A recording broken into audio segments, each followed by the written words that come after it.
Halo semuanya guys, kembali lagi bersama aku Yuda di Sibuk Ngobrolin Movie. Hari ini kita akan mengulas film yang banyak ditunggu-tunggu para sobat movie semua. Film yang memberi warna baru di perfilman Indonesia. Film yang bakal memberikan standar baru dengan tagline-nya yang dahsyat, pencurian terbesar abad ini. Apalagi kalau bukan mencuri Raden Saleh. Yang mana trailernya di sini lebih bagus dari filmnya. Itu ada uang 500 juta, bisa kalian gunakan sebagai awal dan mencari kru. 10 menit sebelum chaos.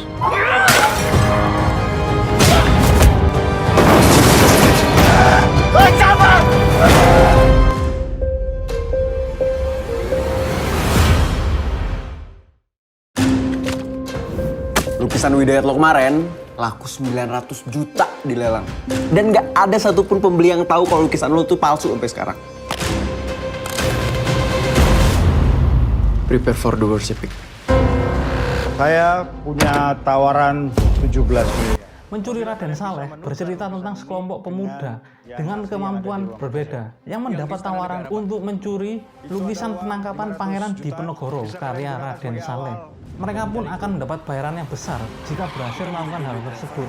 Namun upaya mereka dalam mencuri lukisan ternyata tidak semudah yang mereka bayangkan. Keunggulan film ini menurutku ada 3 poin ya yang benar-benar membuat penonton itu merasa nyaman. Pertama adalah tempo ceritanya yang enak buat dinikmati. Dari awal sampai akhir semua terasa pas. Mencuri Raden Saleh memberi pembukaan yang sangat oke, yang dimana itu langsung membuat penonton penasaran sejak menit pertama.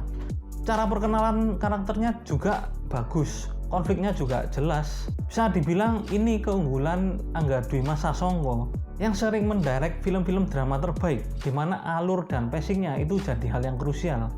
Dan Om Angga ini mengaplikasikannya di film ini dengan sangat baik. Yang kedua pastinya para cast-nya yang bermain di sini, terutama mereka berenam ya.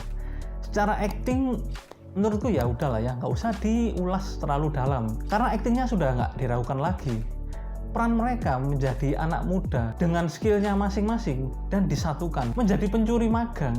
Secara chemistry itu sangat solid. Sedih, senang, terpuruk itu mereka gambarkan dengan baik. Biasanya peran-peran yang menggambarkan anak muda itu ada di beberapa film, mereka masih fokus sama perannya mereka sendiri. Tidak ada saling mengisi satu sama lain, tapi adegan mereka di sini tuh serasa ada nyawanya gitu guys. Karena mereka di sini saling mengisi satu sama lain, jadi enak gitu liatnya. Ditambah lagi, film ini tuh artikulasinya juga jelas. Kebanyakan film Indonesia lumayan bermasalah dalam pengucapan. Sampai sekarang aja kalau aku nonton Netflix, film-film lokal Indonesia itu masih pakai subtitle loh. Tapi di Mencuri Raden Saleh aku puas banget ya, karena mereka di sini pengucapannya itu sangat jernih dan juga bersih. Yang ketiga, sinematografi di film ini tuh ternyata lumayan keren ya. Tidak ada yang monoton dan juga lumayan variatif. Jadi nggak heran banyak orang yang suka untuk aspek yang satu ini. Adegan actionnya, adegan dramatisasinya, pencuriannya, dan situasi menegangkan lainnya itu semua dapat. Karena pengambilan gambarnya di sini dan juga color gradingnya itu sangat pas. Mencuri Raden Saleh bagiku itu film yang sangat menghibur ya. Itu udah jelas, no debat. Ini menurutku ya pribadi. Mungkin kalau diibaratin itu seperti jalan-jalan di mall, keliling-keliling, lihat-lihat outlet, barangnya itu menarik-menarik, tapi setelah itu ya udah gitu, nggak ada kesan yang dalam. Sebagai film heist pertama di Indonesia, menurutku ini masih kelihatan nanggung. Ada beberapa poin yang aku coba breakdown di sini ya, yang aku coba pengen ulas. Kenapa film ini menurutku kurang memuaskan? Yang menurutku ada yang paling mengganggu itu adalah karakter Dwi Sasono sebagai ayah Piko. Di sini dengan pergulatan dia dengan masalahnya yang sedang dia alami, itu tidak menambah cerita ini menjadi menarik. Ingin meloloskan ayahnya dari penjara, ini kan yang jadi salah satu alasan Piko untuk melakukan pencurian itu kan. Tapi bisa kok seharusnya dibuat lebih casual lagi atau lebih relatable dengan urusan-urusan anak mahasiswa. Karena yang benar-benar aku rasain itu, ayah dari Piko ini gak ada pun ceritanya itu masih tetap oke. Karena karakter dari Om Tio Pakusadewo itu sudah bagus. Mantan presiden yang bajingan itu sudah cukup berhasil kok. Mencuri Raden Saleh juga banyak memberikan plot hole di sini. Ada 2 scene, ada 2 plot di sini yang aku notice. Seperti scene ketika Permadi yang sudah mendapatkan lukisannya dan menyimpannya di rumah pribadinya, yang mana tempat itu nantinya untuk open house acara ulang tahunnya. Tapi kenapa Permadi ini tidak ada usaha untuk memperketat, istilahnya itu memperketat keamanannya? Kan kemungkinan Iqbal dan kawan-kawan ini kan datang dan mencuri lagi itu lebih besar kan? Apalagi barusan istilahnya itu dihianati gitu ya. Dendam kan semakin memuncak bro. Jadi secara logik aku itu agak terganggu sama plot ini ya. Dan yang kedua itu ketika lukisan Raden Saleh ini kan ternyata mau dipamerkan di sebuah galeri. Kenapa kok susah-susah untuk mencoba menukar mobil boxnya gitu? Dengan segala keribetannya yang menurutku itu jauh lebih mudah ketika menukar lukisan ini di galerinya itu saat pameran. Banyak adegan dengan sequence yang menurutku itu agak kurang cerdas. Dan masalahnya itu kelihatan banget sob. Dan ada plot hole lain yang mungkin masih banyak lah bisa kalian dapatkan gitu ya. Kalau ada tambahan mungkin atau mungkin kalian mendapatkan hal yang aneh atau menarik, kalian bisa aja tulis di kolom komentar.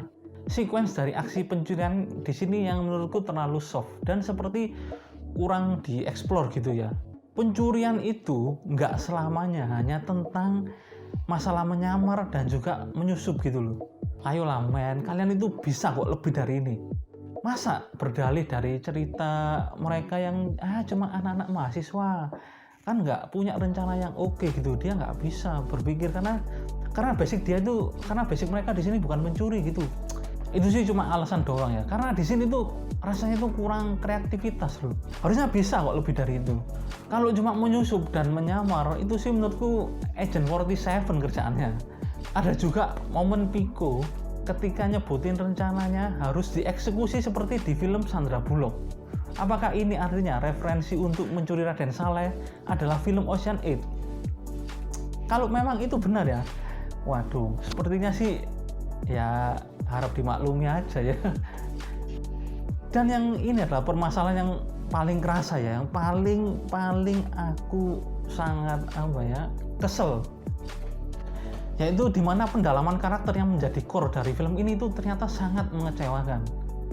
Dari mereka berenam, yang paling bagus itu mungkin perannya itu cuma ada di Umay dan juga di Rachel Amanda. Itu porsinya sangat pas. Tapi kenapa kok di Iqbal, Angga, Yunanda dan juga Ari Irham itu nggak dieksekusi dengan bagus gitu? Kalau kita bicara Agni Haq, mungkin ya nggak usah diulas lah ya, dia kan sudah memang keahliannya itu bertarung gitu. Dan di sini menurutku actionnya oke-oke aja. Yang katanya pendalaman karakternya itu langsung dengan ahlinya agar terlihat meyakinkan, itu mana anjir? Aku itu nggak lihat sama sekali. Dengan durasi 2,5 jam aja, porsi mereka itu sangat minim loh. Dari Piko deh, di sini kan sebagai The Forger, cuma kelihatan itu di awal aja. Tapi keahliannya dimasukkan ke dalam rencana pencurian itu nggak ada satupun sob. Dan menurutku kan ya bisa tuh Piko ini membuat lukisan yang banyak, membuat duplikasi yang banyak, mungkin untuk mengelabui gitu loh, atau mungkin apa kayak itu bisa dieksplor lebih banyak lagi gitu. Dan biar kelihatan juga dia itu benar-benar pelukis yang handal gitu loh. Piko dari pertengahan sampai akhir malah jadi The Forget. Aku lupa loh kalau dia itu keahliannya melukis. Angga Yunanda sebagai Ucup sang hacker, kok di sini tuh kayak ada perbedaan pandangan ya di sini. Pekerjaan hacker yang dilakukan di sini tuh gak umum. Esensinya tuh nggak dapet kalau tugasnya hanya sekedar googling. Banyak film heist yang menggunakan hacker dengan tugas yang tepat. Contoh paling bagus dan juga paling simpel itu ada di film Italian Job. Hacker itu nggak harus ya ikut dalam mengeksekusi rencana juga. Yang penting itu dia tuh istilahnya itu bisa menjadi mata dan telinga untuk memastikan rencana itu tetap on the track. Itu sih poin yang harus diperhatikan kalau ingin memasukkan peran hacker di dalam film-film heist nanti lainnya lah ya. Kalau gitu kan maksudku kan gimana ya, jadi nanggung gitu loh. Ari Irham sebagai driver ini tuh masalahnya itu sama kayak Piko. Padahal karakter ini tuh paling aku tunggu loh sebetulnya. Setidaknya bisa memberikan sensasi action yang lebih gitu loh. Selain dari action fighting di sini. action kejar-kejaran mobil yang banyak crash gitu ya, yang banyak aksi drift, itu setidaknya bisa ditonjolkan. Di sini tuh sayangnya nggak ada sob. Adegan dia di awal juga sebagai drifter itu nggak terlalu meyakinkan sih. Mencuri Raden Saleh, aku kasih skor 6 dari 10 ya. Mungkin karena sudah banyak tontonan film pencurian di seluruh dunia dan kalian punya harapan yang tinggi, itu menurutku wajar sih. Masalahnya promosi dari Mencuri Raden Saleh ini juga sangat-sangat menjanjikan gitu loh. Mereka itu ambisius untuk menjaga hype-nya itu dijaga terus. Terus kalian mendapat tontonan film heist dengan sajian yang kayak gini. Kok aku malah ngelihatnya masih masih kerasa lemes gitu ya. Kesimpulannya film ini tuh yang aku rasain itu terlalu overrated. Saatnya jadi pencuri beneran. Jadi itu saja review aku untuk hari ini, semoga bermanfaat buat kalian yang mungkin ada kurang atau tambahan atau mungkin juga saran. Kalian bisa tinggalkan di kolom komentar. Dan kalau kalian suka, kalian bisa like, share dan juga subscribe agar kita bisa terus ngobrolin movie di sini pastinya. Terima kasih buat yang sudah menonton. Ingat, kerja memang nomor 1, tapi nonton film itu yang utama. Kita ketemu lagi di video lain selanjutnya guys.